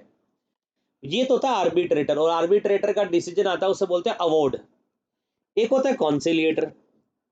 अच्छा, दो डिस्प्यूटेड पार्टी हैं और उनको अपना डिस्प्यूट सॉल्व करवाना है, तो एक तरीका क्या है, आर्बिट्रेशन में चले जाए एज आर्बिट्रेटर। ठीक है जी, आर्बिट्रेशन में चलेगा और सीएस को आर्बिट्रेटर बना दिया। एक कॉन्सिलिएटर, कॉन्सिलिएटर का रोल क्या होता है, कॉन्सिलिएशन में क्या होता है, दो पार्टी जो डिस्प्यूट है वो कॉन्सिलिएटर अपॉइंट करती है, और कॉन्सिलेटर बोलता है आमने सामने बैठ जाओ, डिस्प्यूट को सॉल्व कर लो, जब सॉल्व हो जाए मुझे बता देना, मैं उसका एग्रीमेंट बना दूंगा और घर चले जाना। आप बोलोगे सर फिर कॉन्सिलेटर का काम क्या हुआ, कुछ भी काम नहीं है। हाँ जी बेटा, कोई काम नहीं है। दोनों पार्टीज को आपस में आमने सामने बिठाएगा और एमिकेबली सेटलमेंट करने के लिए बोलेगा म्यूचुअली, कि म्यूचुअली जो डिसाइड होगा मुझे बता देना, मैं डिसीजन वही दे दूंगा। तो आप बोलोगे सर घर बैठ के भी तो कर सकते हैं ये। हाँ जी, घर बैठ के भी कर सकते हो, पर दोनों पार्टी अगर घर बैठ के बेटा ऐसा करेंगी, कर नहीं पाएंगी इजिली सॉल्व डिस्प्यूट को। हो सकता है दोनों पार्टी लड़े, अब्यूज करे एक दूसरे को, बाल पकड़ ले, लिटा ले एक दूसरे को नीचे फर्श पे, हो सकता है ना ऐसा, रोड वोड निकाल ले, गन वन निकाल ले। कॉन्सिलिएटर के सामने पॉसिबल थोड़ी है। कॉन्सिलिएटर तो बेटा एक लीगल पर्सन है जो आपको प्रोफेशनली अपने ऑफिस में बुलाएगा, आमने सामने बिठाएगा, एक डोमिनेंट पर्सनालिटी, आपको बोलेगा नहीं भाई गलत है, आप मान जाओगे गलत है। तीसरे पार्टी की इंसान जल्दी मानता है, क्यों, दो पार्टी के डिस्प्यूट है, वो एक दूसरे को समझाएंगे, नहीं मानेंगे, तो थर्ड पार्टी कॉन्सिलेटर उन दोनों को हेल्प करेगी, उन दोनों को हेल्प करेगी बेटा आपस में क्या करो, एमिकेबली सेटलमेंट पर आ जाओ। तो ये भी कौन रोल प्ले करता है, सीएस रोल प्ले करता है ना। इंटरेस्टिंग बेटा ये आर्बिट्रेशन कॉन्सिलेटर वाला। आर्बिट्रेटर तो क्या करता है, खुद डिसीजन देता है और उसके डिसीजन को अवॉर्ड कहते हैं। कॉन्सिलेटर में ऐसा नहीं होता, कॉन्सिलेटर में तो दो पार्टीज क्या करती हैं, आमने सामने दोनों पार्टी को बिठा देता है कॉन्सिलेटर, जो सीएस कॉन्सिलेटर बन रहा है, और बोलता है आपस में सेटलमेंट कर लो, जब हो जाए बता देना। बट वो कॉन्सिलेटर की पर्सनालिटी बेटा ऐसी है, डोमिनेंट पर्सनालिटी वाला पर्सन है, जिसकी बात मानेंगे दोनों पार्टी, जिसकी बात ऐसा ना हो इनकार कर दे, दोनों पार्टी उसकी बात जरूर मानेंगे। पर्सनैलिटी ऐसे, रुतबा ऐसा है। तो ये आर्बिट्रेशन एंड कॉन्सिलेटर वाला काम भी कौन करता है, रोल प्ले सीएस करता है। ये आर्बिट्रेशन एंड कॉन्सिलिएशन एक्ट में पढ़ते हैं। इसके लिए बेटा आर्बिट्रेशन एंड कॉन्सिलिएटर एग्रीमेंट बनाया जाता है, ये भी किसका काम है, सीएस का काम है। आगे बात समझ, पक्का। तो ये बेटा अलग अलग क्या करेंगे, एक्ट वाइज आपको बताए गए हैं, रोल बताए गए हैं। अब कुछ फाइनेंशियल मार्केट सर्विस आ गई, जैसे फाइनेंशियल मार्केट में सर्विस में पब्लिक इशू, कंपनी क्या करती है, पब्लिकली इनवाइट करती है। आपने देखा होगा बेटा, company share debenture publicly issue करती है, तो पब्लिक इशू आता है। उसके बाद वो शेयर जो इशू होते हैं उसको स्टॉक एक्सचेंज पर रखवाया जाता है, ताकि स्टॉक एक्सचेंज पे लिस्ट करवाकर मार्केट में फिर जो सेल परचेज होगी स्टॉक एक्सचेंज पर ही होगी। तो बेटा वो पब्लिक इशू में हेल्प करता है सीएस। इसके अलावा जो स्टॉक एक्सचेंज पर एप्लीकेशन दी जाती है उन शेयर्स को लिस्ट करवाने की, उसमें भी सीएस रोल प्ले करता है। सो सीएस एडवाइजर का रोल प्ले करता है इन इशू ऑफ शेयर और अदर सिक्योरिटीज। इसके अलावा प्रोजेक्ट रिपोर्ट तैयार करना, फिजिबिलिटी स्टडी करना, कैसे पब्लिक इशू आएगा, कैसे स्मूथ रहेगा पब्लिक इशू। इसके अलावा syndication of loans from bank and financial institution, corporates को लोन चाहिए बेटा, सिंडिकेटेड मतलब बड़े लोन्स चाहिए काफी, 5,000 करोड़ का, 10,000 करोड़ का, एक बैंक तो देगा नहीं बेटा, ग्रुप ऑफ बैंक्स मिलकर लोन देंगे, तो वो किसी प्रोफेशनल को हायर करती हैं कंपनीज। फिर प्रोफेशनल क्या करता है, वो सिंडिकेटेड लोन फैसिलिटी प्रोवाइड करता है, ये भी किसका काम है, सीएस का काम है। इसके अलावा पब्लिक इशू में प्रोस्पेक्टस जो रिलीज होगा पब्लिक में, उस प्रोस्पेक्टस को ड्राफ्ट करना, ऑफर फॉर सेल जो आएगा, लेटर ऑफ ऑफर जो आएगा, अलग अलग नाम है बेटा, ये सबका काम एक ही है, इन्विटेशन देना, अलग अलग काम है अलग अलग इशू में। और जितने भी डॉक्यूमेंट होते हैं इन सबको ड्राफ्ट करना, बनाना, और जितनी भी बेटा अप्रूवल होते हैं अथॉरिटी से लेने होते हैं, उन अथॉरिटी से अप्रूवल लेना। और एक काम करता है सीएस एज लीड मैनेजर का रोल प्ले करता है उस इशू में। इसके अलावा जितने भी लोन डॉक्यूमेंटेशन है, चार्जेस, अगर किसी कोई प्रॉपर्टी पे लोन लेकर बेटा गिरवी करवाएगी प्रॉपर्टी, उसको बोलते हैं चार्ज करवाना। प्रॉपर्टी पे लोन लेकर उस प्रॉपर्टी गिरवी करवाना मतलब चार्ज क्रिएट करवाना। सर्च रिपोर्ट तैयार करना, कभी कोई बैंक लोन देता है ना, तो बैंक लोन देने से पहले सर्च रिपोर्ट बनवाता है। मान लीजिए रिलायंस कंपनी लोन मांग रही है HDFC बैंक से, और HDFC बैंक उसको 10,000 करोड़ का लोन देने वाली है। तो HDFC बैंक ऐसे लोन नहीं देगा। HDFC बैंक किसी CS को बुलाएगा और उसको बोलेगा सर्च रिपोर्ट तैयार करो। सर्च रिपोर्ट मतलब इसके ऊपर पहले से कितनी लाइबिलिटी चल रही है, कितने इसने प्रॉपर्टीज पे चार्ज क्रिएट करवा रखे हैं, कितने लोन इसके पहले से चल रहे हैं। पता लग जाएगा कंपनी की एसेट की पोजीशन क्या है, लाइबिलिटीज की पोजीशन क्या है, कैश एट बैंक कितना है पता लगे।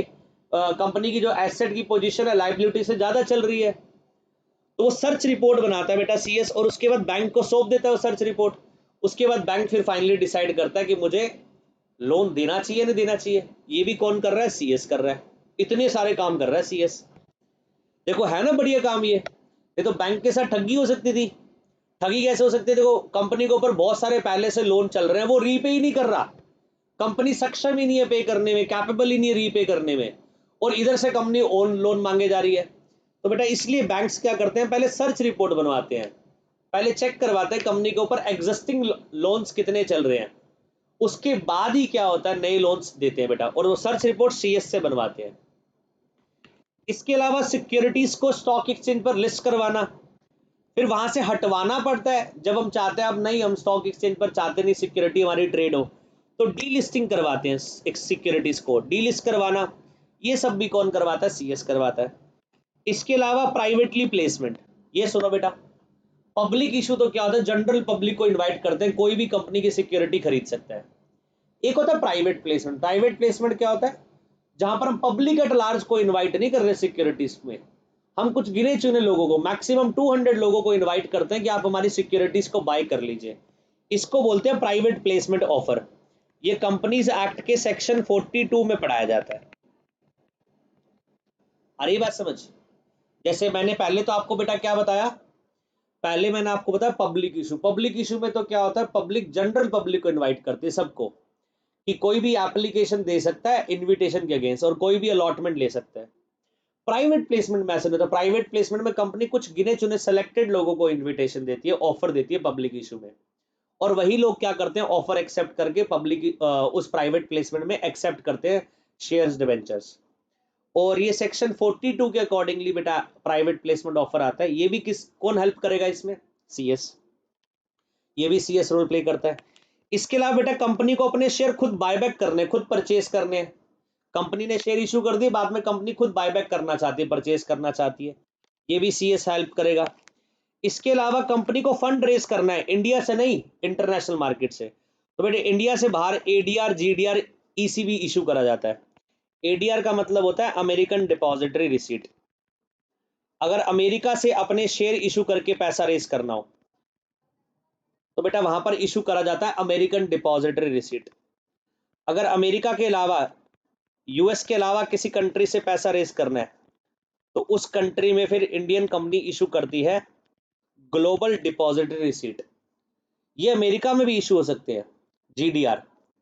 अमेरिका में दो चीज इशू होती है, अमेरिकन डिपॉजिटरी रिसीट और ग्लोबल डिपॉजिटरी रिसीट। और अमेरिका के अलावा सिर्फ क्या इशू होती है? Global depository receipt. ये दो बेटा काइंड ऑफ शेयर्स है, आप ये समझ लीजिए। जैसे इंडिया में इक्विटी शेयर इशू करके पैसा रेज करा जाता है, इंडिया से बाहर बेटा क्या इशू करा जाएगा? अमेरिकन डिपॉजिटरी रिसीट और ग्लोबल डिपॉजिटरी रिसीट इशू करके पैसा रेज करा जाता है। ECB का मतलब होता है एक्सटर्नल कमर्शियल बोरिंग। इंडिया के बैंक से लोन ना लेकर बाहर के ओवरसीज बैंक से लोन ले लिया, इसे बोलते हैं एक्सटर्नल कमर्शियल बोरिंग। हमने क्या करा है? एक्सटर्नली इंडिया से बाहर कमर्शियल बोरिंग्स की है। ये भी हेल्प कौन करेगा? CS। इसके अलावा बेटा CS जो कंपनी टेक ओवर करती है उसमें भी हेल्प करता है, एडवाइस करता है। इनसाइडर ट्रेडिंग, इनसाइडर मतलब एक कंपनी का एम्प्लॉइज, एक कंपनी का इनसाइडर जिसके पास कंपनी की अनपब्लिश्ड इंफॉर्मेशन है जो पब्लिकली रिलीज नहीं हुई। जैसे कंपनी डिविडेंड बांटने वाली है, कंपनी बोनस बांटने वाली है, अभी किसी को नहीं पता, कुछ इंटरनल लोगों को पता है, तो इसके लिए इनसाइडर रेगुलेशन बनी हुई है। और एक कंपनी दूसरी कंपनी को जब एक्वायर करती है, खरीदती है, उसे बोलते हैं टेक ओवर। इसके लिए भी टेक ओवर रेगुलेशन बनी है। तो इसके लिए भी बेटा एडवाइस कौन करता है? कंप्लायंसेस के लिए। इसके लिए भी एडवाइजरी सर्विस किसकी है? CS की। कुल मिलाकर इतने सारे लॉज, इतनी सारी एडवाइजरी सर्विस, रोल हमारा छोटा मोटा नहीं है। जब CS एग्जीक्यूटिव में जाओगे तो बेटा आपको 70 to 80 काइंड ऑफ लॉस पढ़ने पड़ेंगे। 60 से हो सकता है कवर इतने ही होंगे शायद, 60 से 80 लॉ करीबन है। 60 to 80 लॉस करीबन करीबन हमें अलग अलग टाइप के पढ़ने पड़ते हैं। इतनी जगह हमारे पास इंफॉर्मेशन मिलती है, इतने लॉज हम पढ़ते हैं। So insuring the compliance of take over regulation. हाँ जी, company take over regulation comply कर रही है नहीं कर रही, रूल्स एंड रेगुलेशन कंप्लाई कर रही है नहीं कर रही। इसके अलावा सीएस कंप्लायंस ऑफिसर का रोल प्ले करता है। SEBI prohibition of insider trading regulation बनी है बेटा, उसको भी कंप्लाई करता है कंपनीज की। तो सीएस इन सब को क्या करता है, एडवाइजरी सर्विस देता है इन सब लॉज में। इसके अलावा securities compliance and certification service भी देता है CS. Compliance with the rules and regulation in securities market. Securities market की बात हो रही है, जैसे इंटरनल ऑडिट करना। जो डिपॉजिटरी होते हैं बेटा, डिपॉजिटरी एक ऐसी संस्था है बेटा, ध्यान से सुनो, डिपॉजिटरी एक ऐसी संस्था है जो हमारी सिक्योरिटीज को इलेक्ट्रॉनिक में कन्वर्ट करती है। कंपनीज के शेयर इलेक्ट्रॉनिकली डीमैट फॉर्म में कब इशू होते हैं, जब कंपनी डिपॉजिटरी की सर्विस लेती है। और इसके नीचे बेटा इसका एजेंट होता है, उसे बोलते हैं डिपॉजिटरी पार्टिसिपेंट। आपने सुना होगा डीमैट अकाउंट खुलवाया, डीमैट अकाउंट खुलवाकर डीमैट अकाउंट में शेयर रखते हैं। तो डीमैट अकाउंट में फिजिकल शेयर थोड़ी रखते हैं, इलेक्ट्रॉनिक शेयर रखते हैं। वो डीमैट अकाउंट डिपॉजिटरी पार्टिसिपेंट के पास खुलता है। इनकी बेटा इंटरनल ऑडिट होती है, ये भी कौन करता है, सीएस करता है इंटरनल ऑडिट। और इसके अलावा बेटा टाइम टू टाइम सर्टिफिकेशन देना सेबी एलओडीआर रेगुलेशन में। एलओडीआर मतलब listing obligation and disclosure requirement. ICDR मतलब issue of capital and disclosure requirement regulation. ये सब रेगुलेशन सीएस एग्जीक्यूटिव में पढ़ाई जाती है। इन सब रेगुलेशन में सर्टिफिकेट्स देता है बेटा सीएस। इसके अलावा सीएस क्या करता है, ऑडिट करता है कंपनीज की रिकॉन्सिलिएशन ऑफ शेयर्स। ये लिस्टेड कंपनीज की ऑडिट होती है। जितने भी कंपनीज ने शेयर इशू कर रखे हैं उनको रिकंसाइल मैच करा जाता है कि फिजिकल और इलेक्ट्रॉनिक शेयर को मिला दो तो जो कंपनी की इशूड कैपिटल है बराबर बैठ रही है नहीं बैठ रही। जो कंपनी की पेड अप कैपिटल है और जो इशू जो कंपनी की कैपिटल है अभी एट प्रेजेंट, और कुछ कैपिटल फिजिकल फॉर्म में इशूड है, कुछ डीमैट फॉर्म में इलेक्ट्रॉनिकली इशूड है, दोनों रिकंसाइल करनी चाहिए, मैच करनी चाहिए। ये भी ऑडिट कौन करता है, सीएस। ये स्टॉक मार्केट के सारे फंक्शन बताए जा रहे हैं सीएस के। इसके अलावा compliance of private limited and unlisted public company, buybacks of securities. हाँ जी, कंपनीज क्या कर रही है, बायबैक कर रही है बेटा। तो बेटा बायबैक के लिए भी गवर्निंग रेगुलेशन बनी है, और कंपनीज एक्ट में सेक्शन 68, 67, 68, 69, 70 चार सेक्शन लगते हैं बायबैक के ऊपर। ये सब भी कंप्लायंस करेगा कौन, सीएस एडवाइस करेगा कैसे कैसे कंप्लायंस करने हैं। इसके अलावा सीएस क्या करता है, फाइनेंशियल और अकाउंटिंग सर्विस भी देता है, जैसे इंटरनल ऑडिट भी कर सकता है। एक तो बेटा स्टैट्यूटरी ऑडिट होती है जो सिर्फ सीए करता है, एक होती है इंटरनल ऑडिट, वो सीए भी सीएस भी कर सकता है। इसके अलावा ऑडिट कमेटी की, ऑडिट कमेटी होती है कंपनी में एक, सेक्शन 177 में कंपनीज एक्ट में, उस ऑडिट कमेटी का सेक्रेटरी भी सीएस बन सकता है। उसके अलावा वर्किंग कैपिटल लिक्विडिटी मैनेजमेंट का भी देखता है CS. Determination of appropriate capital structure, company की कैपिटल स्ट्रक्चर को देखना प्रॉपर है या नहीं है, कितना इक्विटी में और होना चाहिए, कितना डेट पोर्शन और होना चाहिए, इसको भी कौन देखता है, सीएस बेटा। इसके अलावा एनालिसिस करता है कैपिटल इन्वेस्टमेंट प्रपोजल, कहाँ कंपनी की कैपिटल इन्वेस्ट होनी चाहिए, कहाँ नहीं होनी चाहिए। बिजनेस वैल्यूएशन करता है मर्जर और अमलगमेशन से पहले, दो कंपनी का जब मर्जर हो रहा है तो बेटा वैल्यूएट करता है कंपनीज को कि कंपनी की एसेट कितनी है जो मर्ज हो रही है, और जिसमें मर्ज हो रही है उसकी कितनी एसेट्स है। क्योंकि जो कंपनी मर्ज होगी जिस कंपनी में, वो पेमेंट भी तो करेगी ना कंपनीज। मान लीजिए एबीसी लिमिटेड मर्ज हो गई एक्स वाई जेड में, तो एक्स वाई जेड उसकी पेमेंट भी तो करेगी, तो वैल्यूएशन की जाती है एसेट्स की। लोन सिंडिकेशन, लोन वगैरह की फैसिलिटी प्रोवाइड करना, बजटरी कंट्रोल वाला रोल प्ले करना, और accounting and compliance of financial statement. CS क्या करता है, फाइनेंशियल स्टेटमेंट को प्रिपेयर करना, ऑडिट तो नहीं कर सकता, प्रिपेयर तो कर सकता है, balance sheet P and L, ये भी सीएस सर्विस दे सकता है। इसके अलावा सीएस बेटा टैक्सेशन सर्विस भी देता है, हाँ जी, एडवाइजरी सर्विस देता है किस पे, companies on tax management, on tax planning under the income tax, GST and custom law, कैसे टैक्स को बचाया जा सकता है। आपने सुना होगा एलआईसी में बीमा करवा लो तो उसका जो प्रीमियम होता है बेटा, जो प्रीमियम पेड होता है वो हमारी टैक्सेबल इनकम में से लेस कर दिया जाता है। तो बहुत सारी डिडक्शंस मिलती हैं, डिडक्शंस मिलती है। वो डिडक्शंस इनकम टैक्स लॉज में लिखी है, इनकम टैक्स एक्ट 1961 में लिखी है। ठीक है जी, ऐसे इसके अलावा क्या बना हुआ है, जीएसटी लॉ बना हुआ है, कस्टम लॉ बना हुआ है, ये सब आपके सिलेबस में है, तो इसकी एडवाइजरी सर्विस भी सीएस देता है। इसके अलावा प्रिपेयर करता है, रिव्यू करता है रिटर्न्स और रिपोर्ट जो बनाई जाती है टैक्स लॉज में। ईयरली आपने सुना होगा रिटर्न फाइल की जाती है, इनकम टैक्स रिटर्न फाइल करी जाती है, इनकम टैक्स टैक्स पे करा जाता है। इसके अलावा जीएसटी रिटर्न फाइल की जाती है टाइम टू टाइम, वो भी सीएस का रोल है। इसके अलावा कंपनीज और अथॉरिटीज के सामने, टैक्स अथॉरिटी के सामने और ट्रिब्यूनल के सामने, इनकम टैक्स ट्रिब्यूनल जो है बेटा, ठीक है, इन सब अथॉरिटीज के सामने प्रेजेंट होना। कंपनीज का अगर केस टैक्सेशन डिपार्टमेंट में फंस गया है तो ये भी प्रेजेंट कौन करेगा, कौन प्रेजेंट होगा, कंपनी के भी यहाँ पर सीएस प्रेजेंट होगा। इसके अलावा international trade and WTO service में भी सीएस रोल प्ले कर रहा है। एडवाइस करता है सीएस बेटा आईपीआर मैटर पे, intellectual property rights, patent, copyright, trademark, इन मैटर्स पे एडवाइस करता है, ठीक है जी। इसके अलावा एडवाइस करता है anti dumping subsidies and countervailing duties. अगर हमारे इंडिया में कोई डंप कर रहा है प्रोडक्ट, जैसे चाइना इंडिया में क्या करता है, प्रोडक्ट डंप करता है, कॉस्ट ऑफ प्रोडक्शन से भी कम प्रोडक्शन पे गुड्स बेचना चाह रहा है वो, ताकि इंडियन मार्केट में सारे प्लेयर आउट हो जाए और सिर्फ वही प्लेयर रहे, चाइनीज प्लेयर। तो बेटा जितनी डंप प्रोडक्ट की जाती है उस पर वो ड्यूटी लगा दी जाती है, वो सब भी किसका रोल है, सीएस का काम है। अच्छा, जैसे डोमेस्टिक आर्बिट्रेशन होता है वैसे इंटरनेशनल कमर्शियल आर्बिट्रेशन का है, वो भी सीएस देखता है बेटा। ये देख सकता है सीएस, देखता नहीं, देख सकता है, ये सब नॉलेज है बेटा, हमारे कोर्स करिकुलम का सब पार्ट है। इसके अलावा एडवाइस करना और इशू करना सर्टिफिकेट फॉरेन ट्रेड पॉलिसी पे, फॉरेन ट्रेड पॉलिसी कितनी एफडीआई आ सकती है, कितना फॉरेन से बाहर से पैसा आ सकता है इंडियन कंपनी में, कितना हम इंडिया से ओवरसीज आउटसाइड इंडिया बाहर डायरेक्ट इन्वेस्टमेंट इंडिया से बाहर कर सकते हैं, ये भी सीएस एडवाइस करता है। इसके अलावा किसी को ट्रेडमार्क रजिस्टर्ड करवाना है, कॉपीराइट रजिस्टर्ड करवाना है, ठीक है जी, तो ये भी कौन एडवाइस करता है, सीएस एडवाइस करता है। और इसके अलावा CS trademark agent, copyright agent वाला रोल भी प्ले करता है।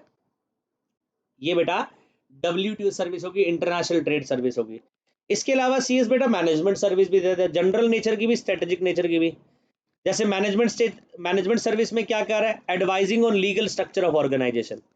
हाँ जी, बोर्ड ऑफ डायरेक्टर में कौन कौन होने चाहिए, एक फाइनेंस बंदा, एक ऐसा बंदा अपॉइंट कर लेते हैं जो फाइनेंशियली क्या है, थोड़ा स्ट्रांग है। एक ऐसा बोर्ड ऑफ डायरेक्टर हायर करते हैं, ऐसा डायरेक्टर जो लीगली क्या है, लॉज जिसको अच्छा आता है। एक ऐसा डायरेक्टर हायर करता है जिसकी मार्केटिंग अच्छी है, एक ऐसा जो स्ट्रैटेजी अच्छी बनाता है।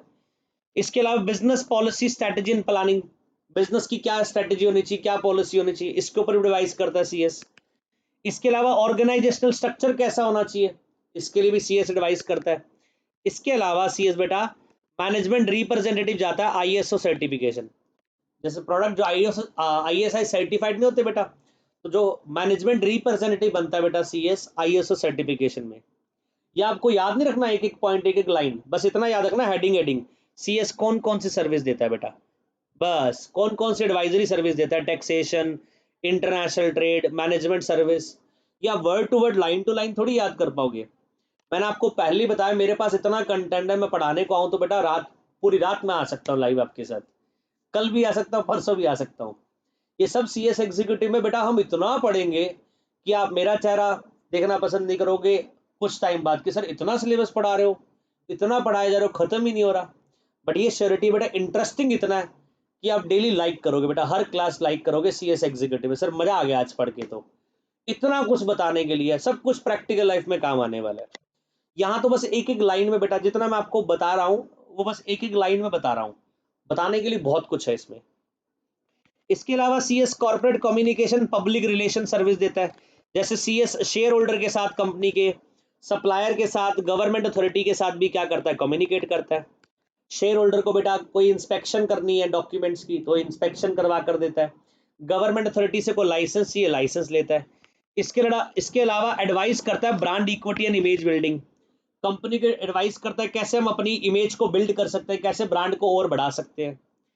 इसके अलावा सीएस ह्यूमन रिसोर्स मैनेजमेंट में भी एडवाइस करता है, मैन पावर प्लानिंग, कौन कौन सी मैन पावर होनी चाहिए, ऐसी मैन पावर, ऐसे एम्प्लॉय जो इस स्किल्ड में एक्सपर्ट हो, इसमें भी सीएस हेल्प करता है। ऑडिट करना एचआर फंक्शंस की, हाँ जी, जो एचआर वाले काम कर रहे हैं, ह्यूमन रिसोर्स वाले, उनकी ऑडिट करना ये भी सीएस करता है। हाँ जी, परफॉर्मेंस अप्रेजल, जो अच्छा काम कर रहे हैं परफॉर्मेंस वाइज उनको अप्रेजल देना, जैसे जो मुझसे जो मेरी कोचिंग में बच्चे पढ़ते हैं, अगर वो रैंक वगैरह लेकर आते हैं उनको अप्रेजल दिए जाते हैं, आगे की फीस में कंसेशन दी जाती है। अच्छा, मोटिवेशन और रेम्यूनरेशन स्ट्रैटेजीज, कैसे कैसे एम्प्लॉयज को मोटिवेट करा जाए, उनकी रेम्यूनरेशन स्ट्रैटेजीज, हाँ रेम्यूनरेशन किस किस तरह से मिलेगा उन्हें, ये सब भी सीएस डिसाइड करता है। इंडस्ट्रियल रिलेशन, आपस में कैसे रिलेशन अच्छे रहे कॉम्पिटिटर के साथ, ये भी सीएस का रोल है बेटा। ऑफिस मैनेजमेंट बेटा, studies and performance standard set करना, कितना मिनिमम आपको परफॉर्मेंस मेंटेन करना पड़ेगा। इसके अलावा एडवाइस करना इंडस्ट्रियल एंड लेबर लॉस पे। इसके अलावा सीएस इंफॉर्मेशन टेक्नोलॉजी में भी एडवाइस करता है, कैसे हम साइबर लॉज में, क्या क्या साइबर लॉज में कवर होता है कि किसी की आईडी हैक करना, ठीक है जी, साइबर लॉज में कौन कौन से क्राइम माने गए, कंपनीज को एडवाइस करना हमें वो नहीं करनी चाहिए, कैसे कैसे अपनी हम डाटा को मेंटेन कर सकते हैं आईटी टीम बनाकर। इसके अलावा बोर्ड मीटिंग करवाना वीडियो कॉन्फ्रेंसिंग से। बोर्ड ऑफ डायरेक्टर अलग अलग दिशा में बैठे हैं बेटा, एक साउथ अफ्रीका में, एक इंग्लैंड में है, एक न्यूयॉर्क में है, प्रेजेंट होना पॉसिबल ही नहीं है बोर्ड मीटिंग में, तो कोई बात नहीं, सबकी video conferencing.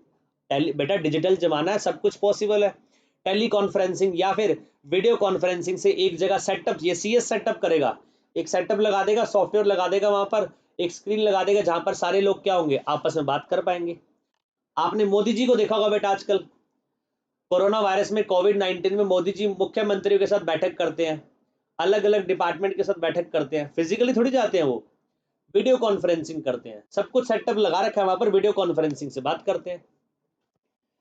Advising on software copyrights and licensing, अच्छा कंपनी ने कोई सॉफ्टवेयर बनाया, ठीक है, उसकी कॉपीराइट लेना, लाइसेंसिंग रिक्वायरमेंट, ये भी एडवाइस करता है।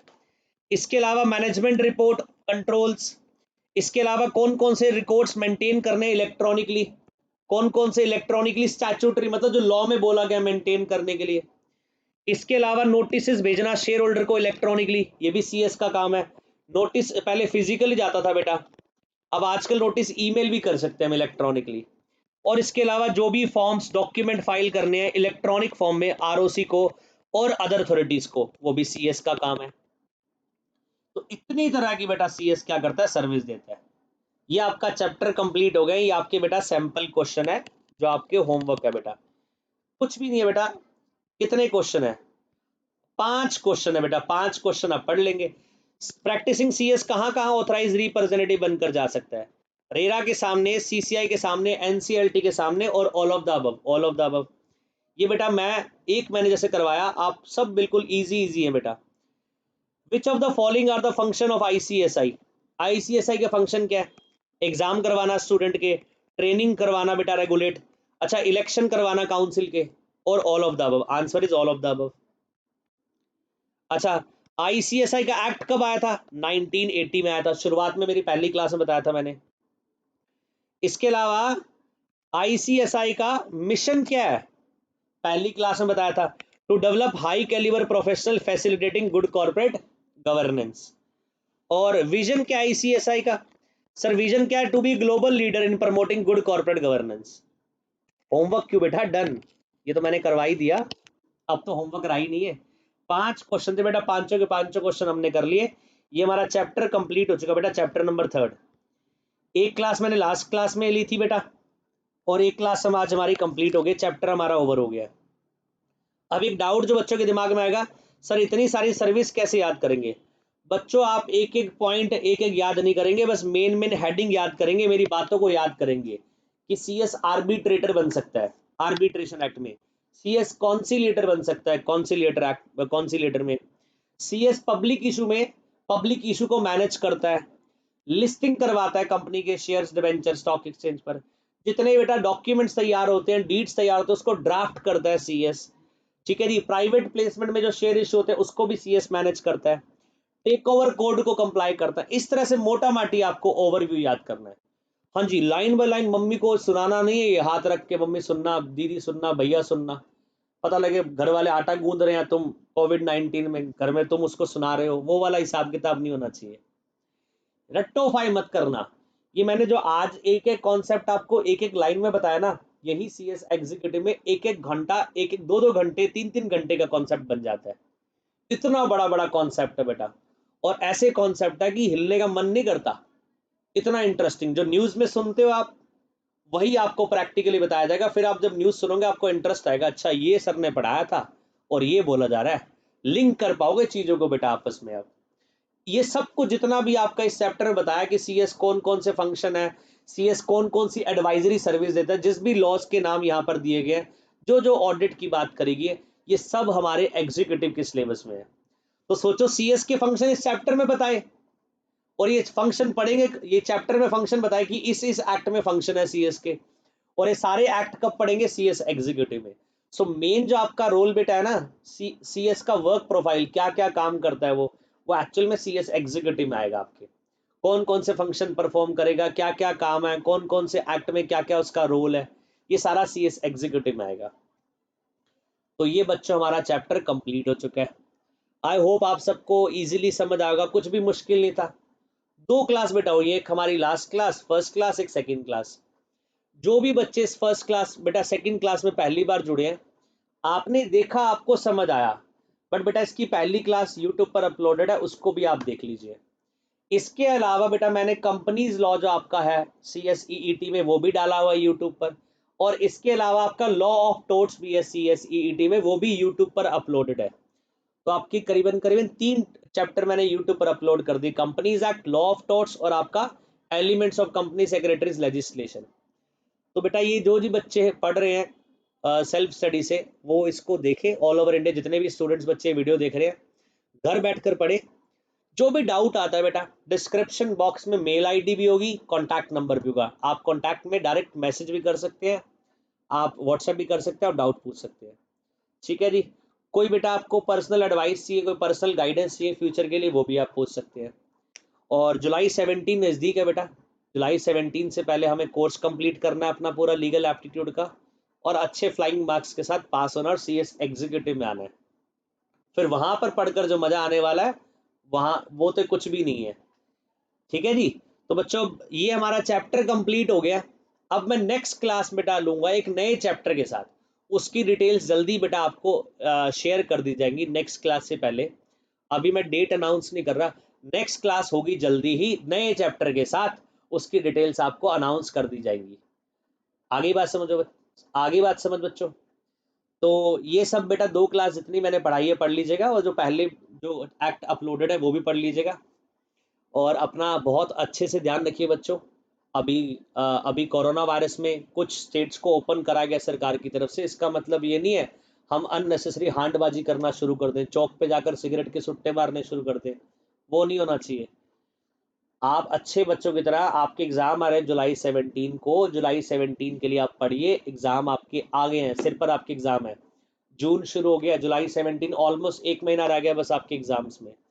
तो टाइम वेस्ट नहीं कर रहा, अननेसेसरी इधर उधर नहीं जाना, जब जरूरत पड़े तभी जाना है, घर से बाहर निकलना है, अदरवाइज कुछ टाइम आपको और वेट करना पड़ेगा। वक्त है बेटा, ये वक्त निकल जाएगा, सब कुछ चीजें दोबारा नॉर्मल हो जाएगी, बस वक्त में पेशेंस लाने पड़ेंगे, और घर बैठकर पढ़ाई करनी पड़ेगी। पढ़ाई की जिम्मेवारी मेरे सब्जेक्ट की, मैं रिस्पॉन्सिबिलिटी लेता हूँ, आपको करवाऊंगा। ठीक है बच्चों। इसी तरह बच्चों हंसते रहिए, मुस्कुराते रहिए, और पढ़ते रहिए, और आगे पढ़ाते रहिए, वीडियो शेयर करते रहिए जिन बच्चों को नीड है। Thank you so much. अब मिलेंगे नेक्स्ट क्लास में नए चैप्टर के साथ। Till then, thank you so much and good bye to all of you.